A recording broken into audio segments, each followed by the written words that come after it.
You are watching BNS News.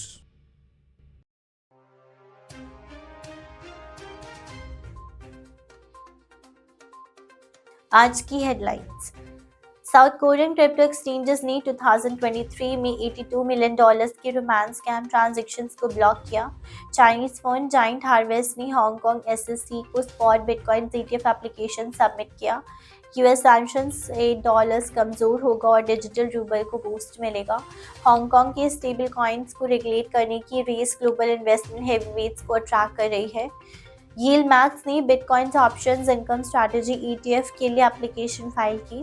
Black rock का bitcoin ETF $2 billion AUM को पार करता है। मार्केट अभी भी अनसर्टेन। इंटरपोल ने मेटावर्स में क्राइम पर रिपोर्ट पब्लिश की। स्टेलर फाउंडेशन ने प्रोटोकॉल 20 अपग्रेड के डिले की अर्जिंग की बग डिस्कवरी के बाद।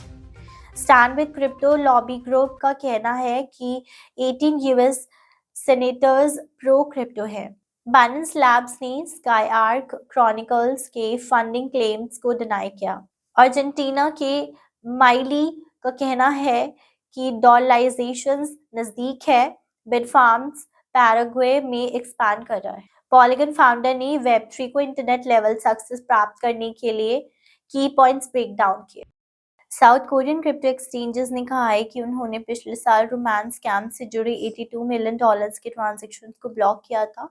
सियोल शिनमन्स के मुताबिक क्रिप्टो एक्सचेंजेस कॉइन वन के दावा किया है कि कैट फिशिंग और दूसरे रोमांटिक स्कैम्स जो क्रिप्टो का इस्तेमाल करते हैं अब साउथ कोरिया में रैम्पेंट हो गए हैं। यूएस में स्पॉट बिटकॉइन ETFs लॉन्च करके एक महीने के अंदर स्ट्रॉन्ग फंड इनफ्लोज देखने के बाद दूसरी मार्केट्स के फाइनेंशियल प्लेयर्स भी सिमिलर अपॉर्चुनिटीज एक्सप्लोर कर रहे हैं।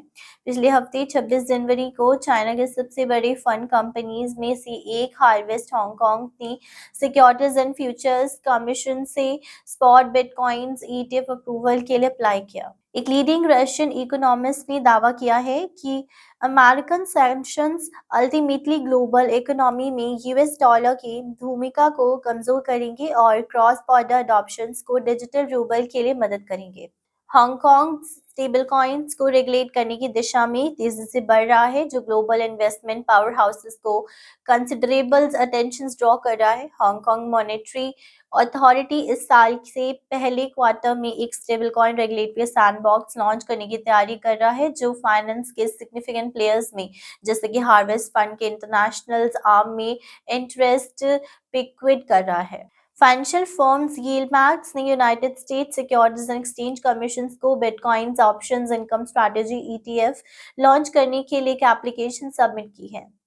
ब्लैक रॉक के iShares बिटकॉइन ETF ने फ्राइडे को एक सिग्निफिकेंट माइलस्टोन अचीव किया है, जब ये recently launch spot bitcoin products में पहले बन गया था जो $2 बिलियन से ज्यादा एसेट्स अंडर मैनेजमेंट को अमास किया। ये अकम्पलिशमेंट्स IBIT को rapidly expanding bitcoin investments market में एक मेजर प्लेयर के रूप में पोजीशन करता है।